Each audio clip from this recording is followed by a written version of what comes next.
e signori, Michela Murgia.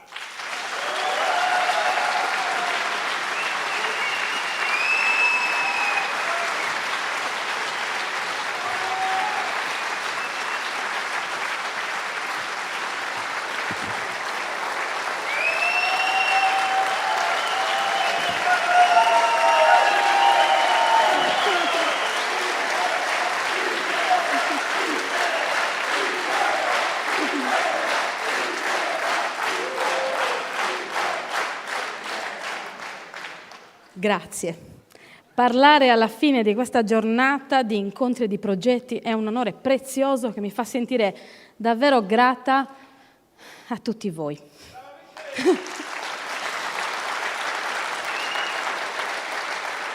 Permettetemi di specificare questa gratitudine. Io voglio ringraziare prima di tutto proprio te, Franco.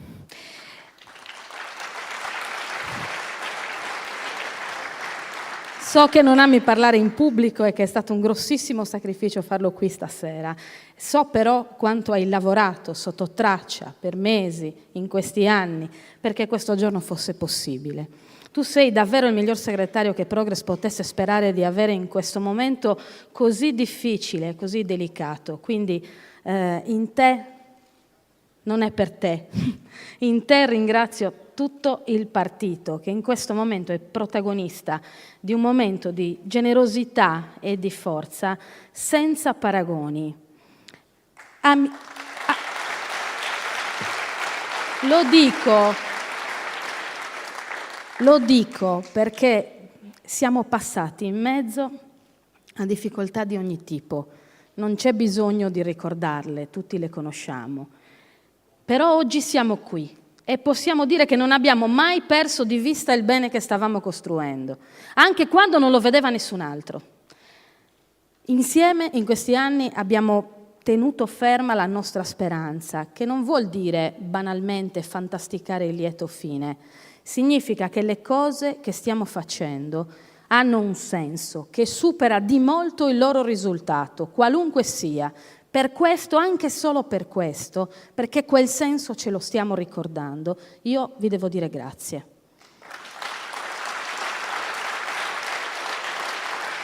Voglio dire grazie anche a Romina, a te, perché non vieni dal nostro percorso, però hai capito subito che il respiro di questo progetto era quello di offrire cittadinanza a chiunque desiderasse impegnarsi con generosità per il cambiamento di questa terra.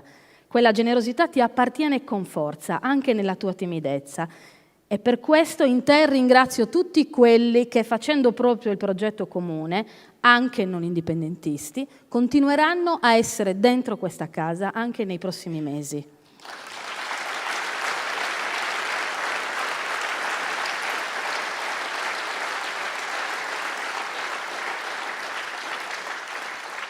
Voglio infine dire grazie a te, Bachisi, perché di questo vivace ginepro sei una delle radici più forti e stabili.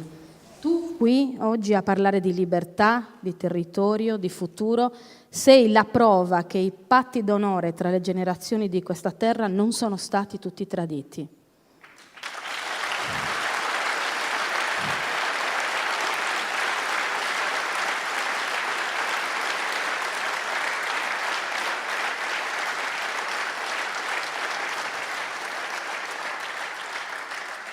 E anche grazie a voi, se questa sera io posso dire che accetto la candidatura a Presidente della Sardegna.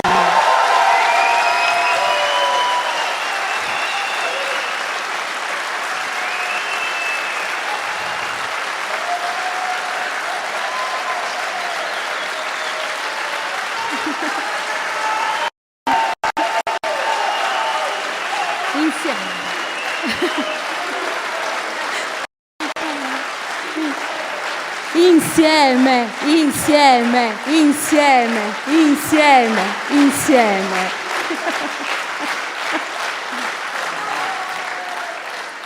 A bello, che vai fogara, due o tre cose ancora denai.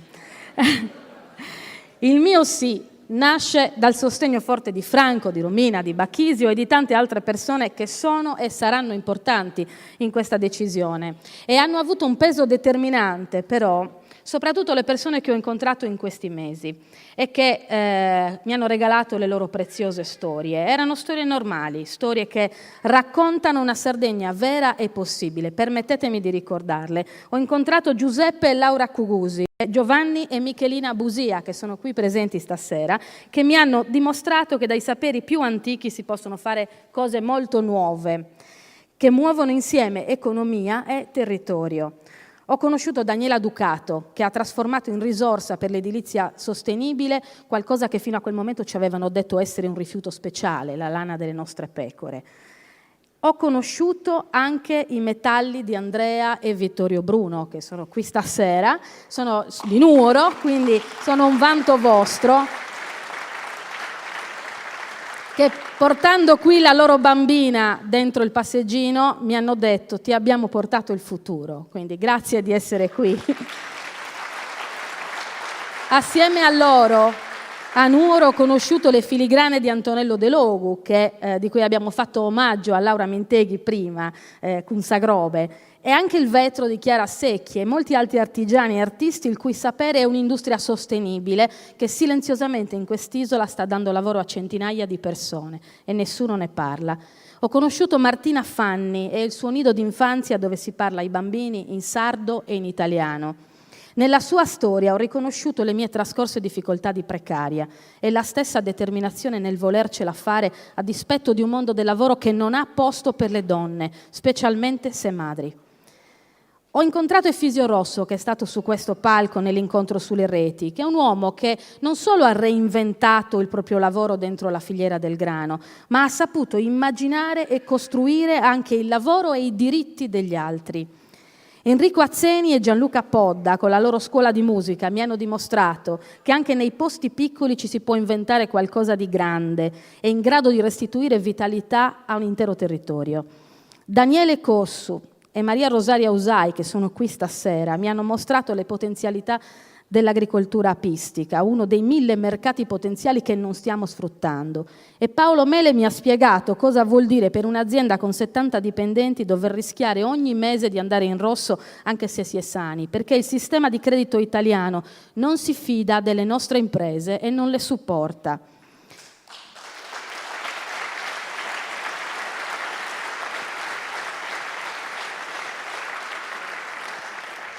Ho ascoltato i loro problemi e le loro soluzioni le ho trovate meravigliose, piene di creatività e passione per il proprio lavoro e per la propria terra, anche nelle difficoltà. Anche a queste persone dico grazie. Voi la Sardegna possibile la state costruendo già tutti i giorni e voglio anche chiedervi scusa per tutte le volte che abbiamo ripetuto che i sardi non sono capaci, che non siamo imprenditori, che non sono collaborativi, che i sardi sono invidiosi. La vostra energia, la vostra generosità, la vostra inventiva e capacità di relazione è la prova che nella nostra isola fino a questo momento ci hanno dato a bere una leggenda. È ora di ricominciare a vedere tutti questa realtà e dove non c'è a costruirla. Nel percorso che abbiamo davanti hanno un posto speciale 3 giacimenti di risorse preziose che in questo momento non sono sufficientemente valutati. Il primo di questi giacimenti siamo noi. Siamo noi, le nostre intelligenze, le nostre relazioni e i nostri saperi storici sono un bene preziosissimo che fino a ora abbiamo permesso che venissero negati. Ci siamo fatti definire forza lavoro, come se fossimo animali da soma.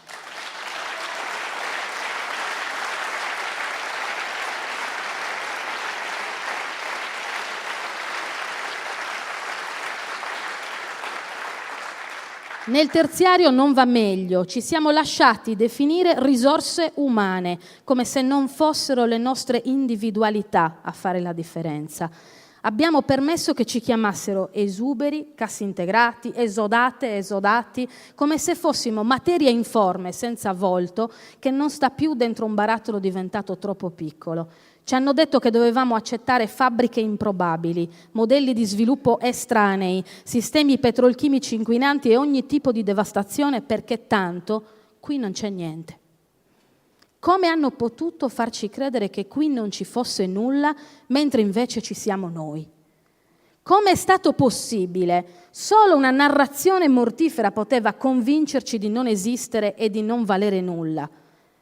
È anche sulla base di questa convinzione che molti nostri concittadini, che in questo momento ci stanno ascoltando via internet, se ne sono andati dalla Sardegna, pensando che qui non ci fosse nulla, mentre c'erano loro.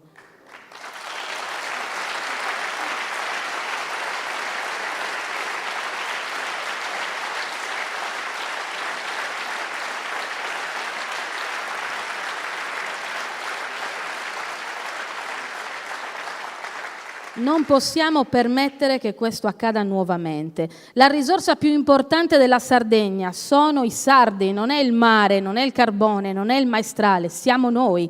Riconoscere questo significa, nel pratico, dare centralità all'istruzione, alla preparazione dei nostri giovani e alla formazione costante di noi stessi, adulti, ai saperi nuovi e anche a quelli antichi, alle scuole istituzionali e anche a quelle improprie.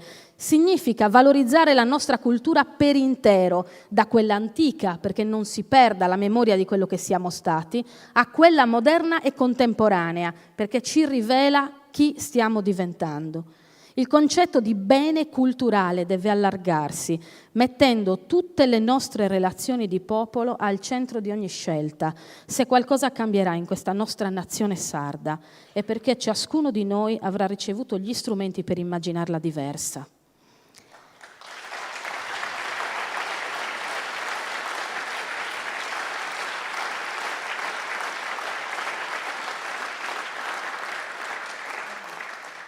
Il secondo giacimento di cui dobbiamo tornare a impossessarci è la produttività della nostra terra. Le guerre del passato sono state fatte per il cibo, comprese quelle che si sono combattute in Sardegna nei secoli, che ci hanno fatto diventare di volta in volta il granaio di un occupante o la vigna di un altro. Le battaglie del futuro, non illudiamoci, non saranno diverse. Al centro dello sviluppo delle economie moderne ci sono e ci saranno sempre le risorse alimentari. Già da oggi chi può produrre cibo di qualità ha in mano un bene che vale 1000 fabbriche. I nostri politici questo non lo capiscono e per molto tempo ci hanno indotti a credere che la campagna fosse la risorsa dei poveri del passato, di chi non aveva studiato e non aveva strumenti per guadagnarsi un futuro diverso. È il contrario, la terra è l'eredità dei ricchi del futuro.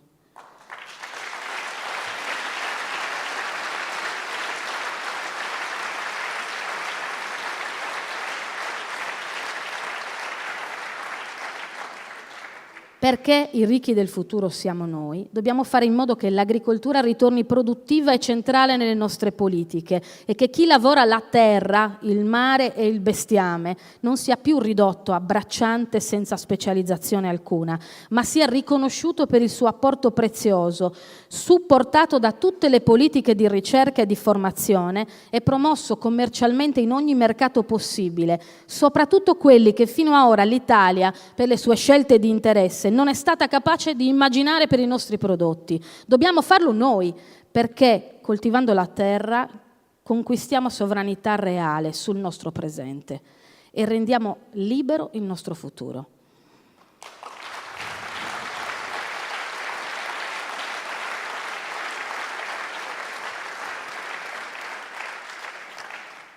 Mi hanno detto: ci vuoi tutti contadini? No. Nessuna terra sopravvive con una sola economia. Per questo il terzo giacimento di cui dobbiamo avere coscienza sono le potenzialità delle nuove economie, soprattutto nel terziario, e i modi nuovi di mantenere le economie presenti.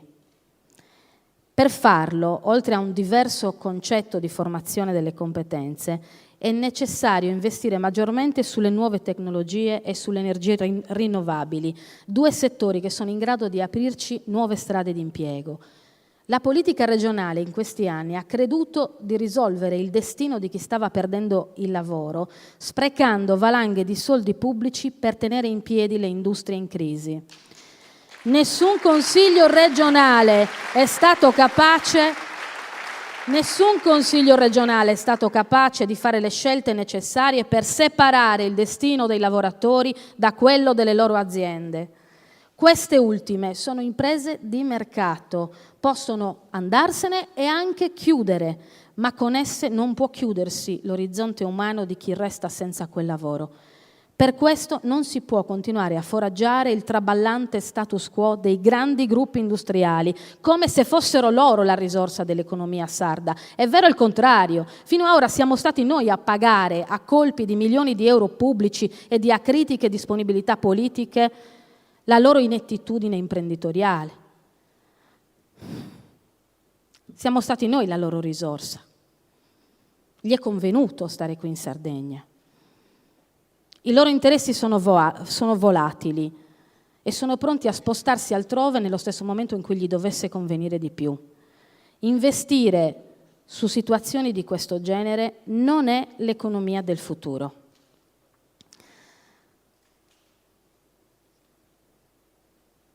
Su questo abbiamo discusso molto, perché è un tema che divide, che crea malumori, che tocca la vita delicata di molte famiglie. La risposta alla necessità di lavoro non sta nell'accettare qualunque lavoro ci offrano a prezzo di qualunque sacrificio di terra e di salute. La risposta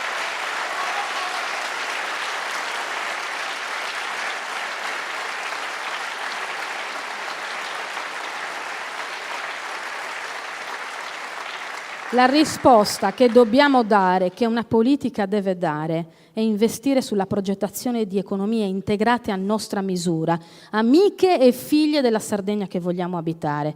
Per questo ho sostenuto e tuttora sostengo la lotta di Arborea, di cui avete sentito parlare questo pomeriggio, grazie al lavoro di resistenza del comitato No al progetto Eleonora. I cittadini di Arborea non hanno voluto credere che il prezzo della loro competitività industriale fosse inquinare il territorio, mettere a rischio la salute di chi lo abita e sottrarre risorse alle altre economie esistenti. Al bisogno di energia a basso costo delle imprese sarde, la politica doveva rispondere approntando un piano energetico regionale. Questo non è stato fatto. Il risultato è che fino a oggi la politica sarda, anziché organizzarsi perché l'energia desse reddito ai sardi, ha regalato a decine di aziende di ogni parte del mondo la possibilità di sfruttare la risorsa del vento e quella del sole in assenza totale di regole condivise. Abbiamo la possibilità di fondare la nostra economia futura sulla produzione e la vendita di energie da fonti che non si esauriscono, che non inquinano e che non lasciano il nostro territorio sventrato. Nelle nuove energie c'è anche l'utilizzo comune delle terre bonificabili, quelle che non potranno essere coltivate per anni e anni, e soprattutto ci sono i posti di lavoro del nostro presente e del nostro futuro. Preparatevi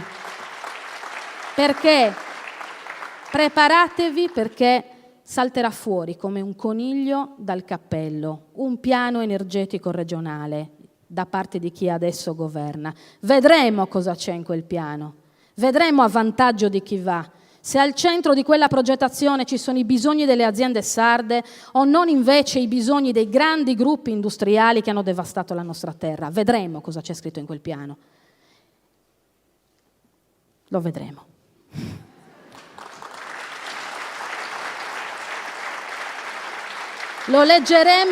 Lo leggeremo in maniera critica, perché noi queste soluzioni le abbiamo. Come avete sentito stamattina sul forum sull'energia, noi abbiamo ottimi motivi per fidarci sempre meno dei grandi interessi industriali che hanno già lasciato la loro traccia sulla nostra terra, e sempre più invece dovremmo fidarci dei giovani innovatori, i nostri giovani innovatori, e della loro capacità di immaginare nuove economie a servizio di tutti. Siamo ad agosto, proprio all'inizio, e già molti ci chiedono che programma abbiamo. Io ne sono felice, perché cosa vuoi fare è una domanda che riporta al centro del dibattito politico l'unica cosa che davvero dovrebbe importare, cioè le scelte. L'orizzonte che ci interessa ve l'ha annunciato Franco, ve lo ha raccontato un po' Romina e ve lo ha sintetizzato Bacchisio. Io vi ho detto che si fonderà sui 3 assi di cultura e istruzione, riqualificazione delle produzioni primarie e nuove economie nel rispetto dell'ambiente. Io però voglio raccontarvi attraverso quali scelte saranno ottenuti questi obiettivi. Questa campagna elettorale non sarà una di quelle a cui siamo stati abituati. Nessuno verrà da voi 2 mesi prima del voto a mostrarvi 20 pagine di un programma scritto a tavolino, magari clonato da quello di una regione italiana. Prima di dare le risposte,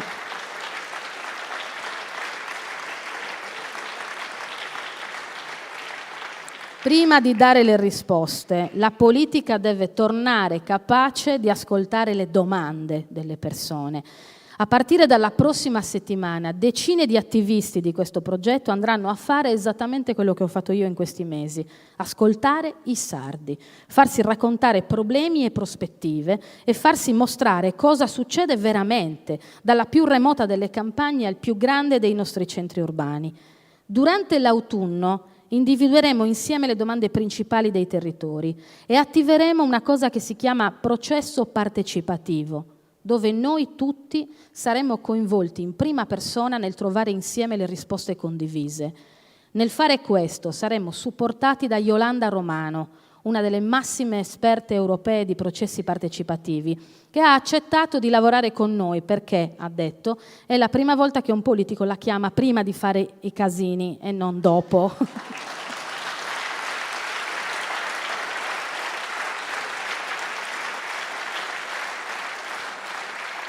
Grazie al lavoro di decine di operatori e al suo prezioso coordinamento, a dicembre presenteremo il programma dettagliato e quel programma sarà il frutto di un lavoro condiviso con le forze vitali dei territori.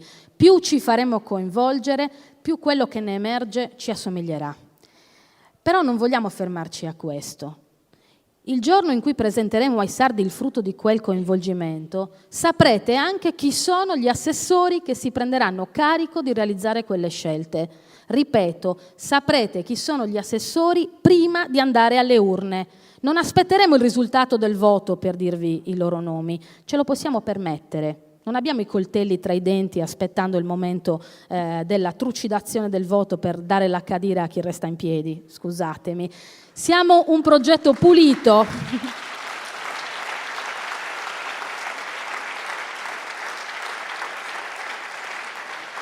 Non abbiamo nemmeno un capo supremo che ci ordina dalla sua villa ai domiciliari a chi dobbiamo dare questo o quel potere.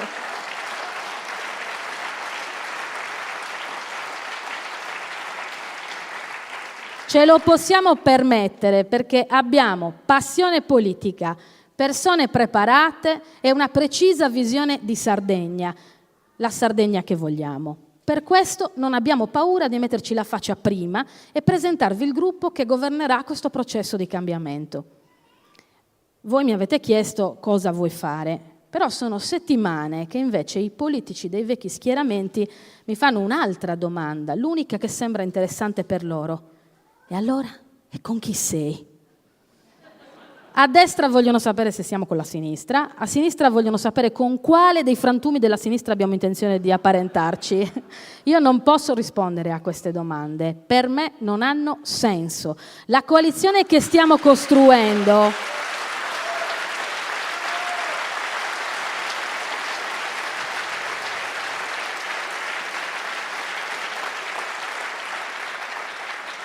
La coalizione che stiamo costruendo, che oltre a Progress è fatta di forze civiche vitali e di molti amministratori e sindaci che si stanno unendo al percorso, starà con i sardi, non con i partiti che hanno portato l'isola alla rovina.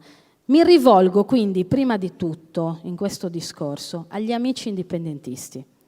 Questo progetto è aperto.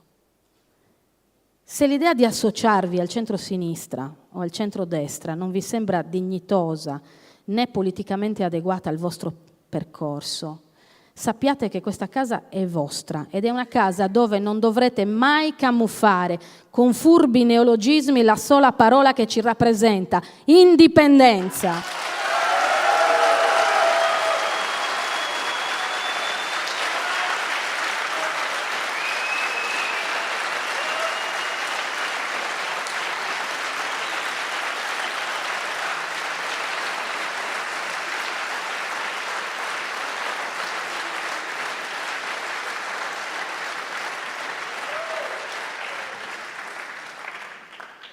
siamo convinti che è solo uscendo dal rapporto di dipendenza dalle decisioni delle segreterie italiane e non entrandoci che sarà possibile costruire la Sardegna che desideriamo. Mi rivolgo però anche agli amici e alle amiche del centro-sinistra. Quanti ne conosco, quanti ce ne sono anche qui dentro, che non si riconoscono più nel loro partito e nelle sue scelte, quanti che si sentono traditi dall'assenza di prospettiva politica, dalla litigiosità interna, dalle guerre infinite tra consorterie e potentati. Molte volte vi hanno imposto la logica del voto utile. Votate noi? Comunque, altrimenti voterà la destra, vincerà la destra. Sono 20 anni che in questo mondo si vota contro qualcosa, ma il consenso agli elettori non si chiede sulla base di una paura, si chiede sulla base di una proposta.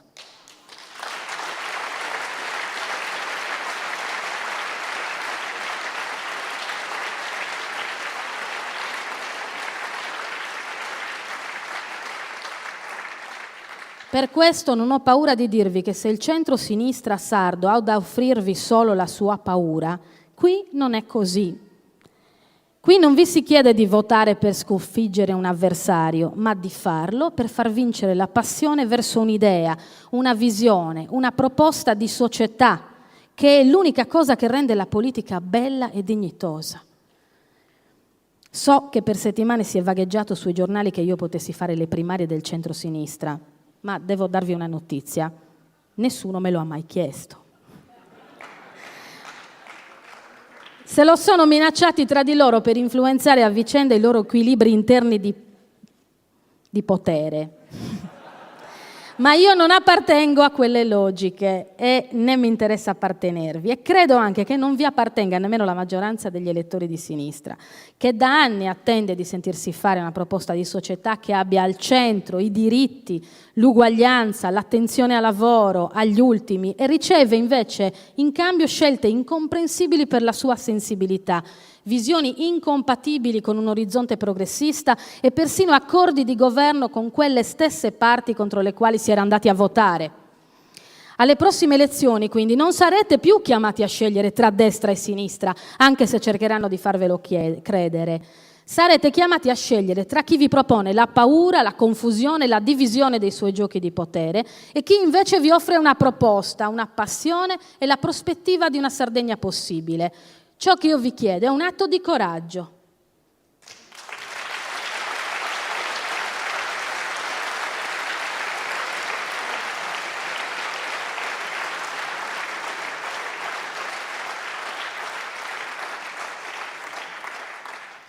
Mi rivolgo anche agli amici e alle amiche che fino ad ora hanno votato centrodestra e soprattutto agli imprenditori e alle imprenditrici che in questo momento storico stanno faticando a fare economia in Sardegna, schiacciati da condizioni proibitive e da mercati fanaticamente rivolti al ribasso.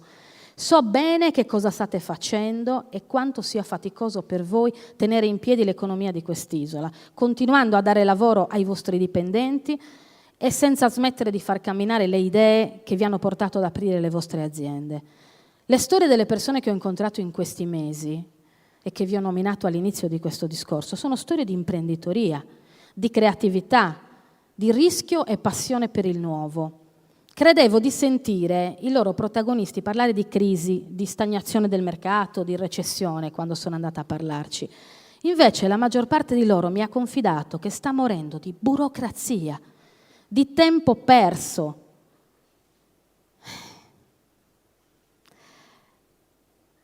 L'unica cosa di cui la politica si è occupata in questi anni non è stato facilitare l'imprenditoria piccola e media della Sardegna, ma di dare una mano ai grandi gruppi industriali. È tempo che ci si ricordi che la Sardegna non è fatta di grandi interessi economici, è fatta di piccole e medie imprese a conduzione quasi sempre familiare, che hanno bisogno di 3 cose: credito per sostenere la libera iniziativa, semplificazione burocratica per avere un rapporto con il mondo che non sia mediato dalle pastoie degli uffici, e ha bisogno di un calibrato supporto istituzionale. Questo tavolo politico è aperto anche per voi, perché nel progetto che stiamo costruendo l'imprenditorialità è uno degli elementi centrali. Sono convinta che l'unica Sardegna libera possibile è quella che riparte dal lavoro e dall'intelligenza delle persone, dalle capacità imprenditoriali.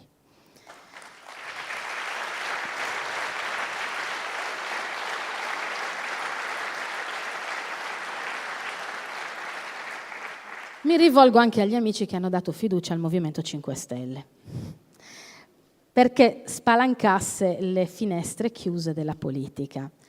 I numeri hanno dimostrato che anche in Sardegna molti di voi sono stanchi della corruzione del vecchio e cercano proposte alternative.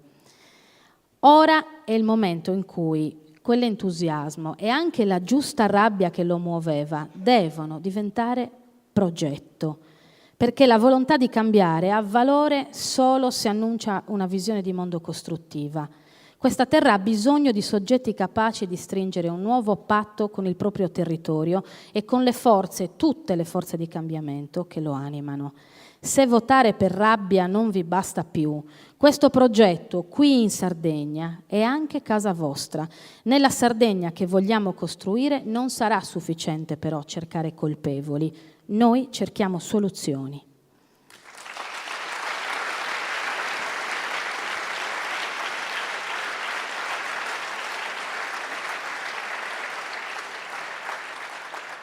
Infine mi rivolgo alla maggioranza dei sardi, quel 40% che alle urne non va più da tempo. Io so che non avete perso la strada e neanche la capacità di fare una X sulla scheda. Vi hanno invece fatto perdere la fiducia nell'idea che questa politica, tutta senza distinzioni, potesse rappresentarvi. Siete persone libere perché potete scegliere di non andare a votare. Per molti sardi non è così. Hanno promesso il voto a qualcuno in cambio di qualcosa. Un favore ricevuto, la promessa di un posto per sé o per il figlio, il patto innominabile di clientela con un potente. Voi no. Il vostro voto ha un prezzo più alto. Si chiama fiducia e i politici non lo possono pagare a colpi di favori.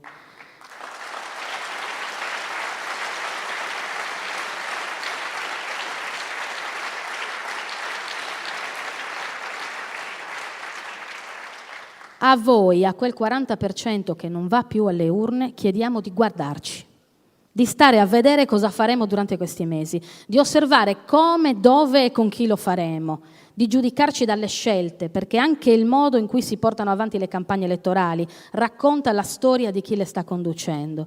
Se alla fine di questo percorso vi sarà tornata la voglia di fidarvi di una proposta politica, la nostra battaglia sarà già vinta.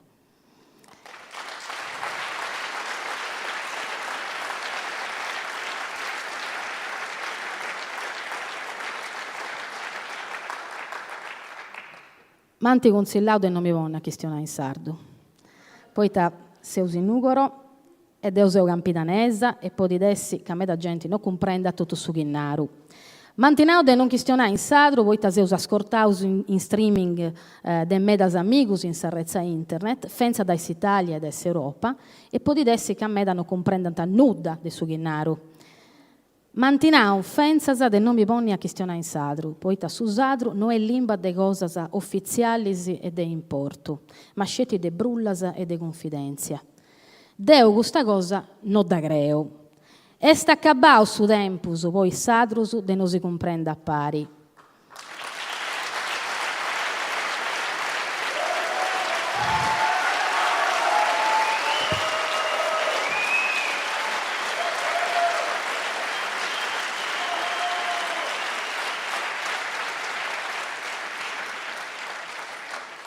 Sa limba nos ha dividiu po troppu tempus e nosus si seu lassau dividi. Cumenza doi unu tempu de unidade e su chi sa dividiu si deppi furriai a cimentu de amistade.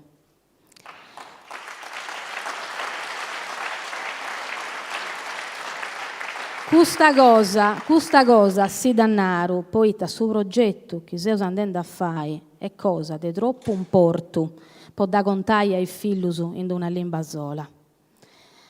I limbas non funti scetti fueddus, funti bisus de mundu, craisi po da perri e sinnus po essi connottus a intre a foras commente populu.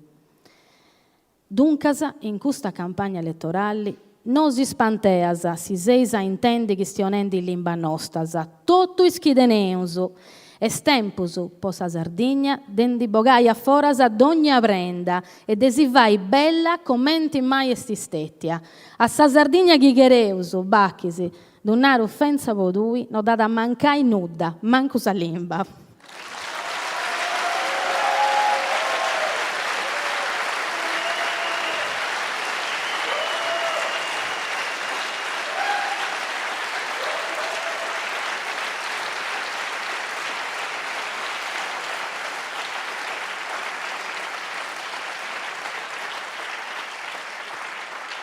È con questa visione in mano, che è l'orizzonte di noi tutti, non solo il mio, che io vi chiedo di impegnarvi, dando la vostra disponibilità perché questo progetto raggiunga tutti i sardi e faccia desiderare loro un modo diverso di essere Sardegna. Costruiamola insieme questa Sardegna possibile.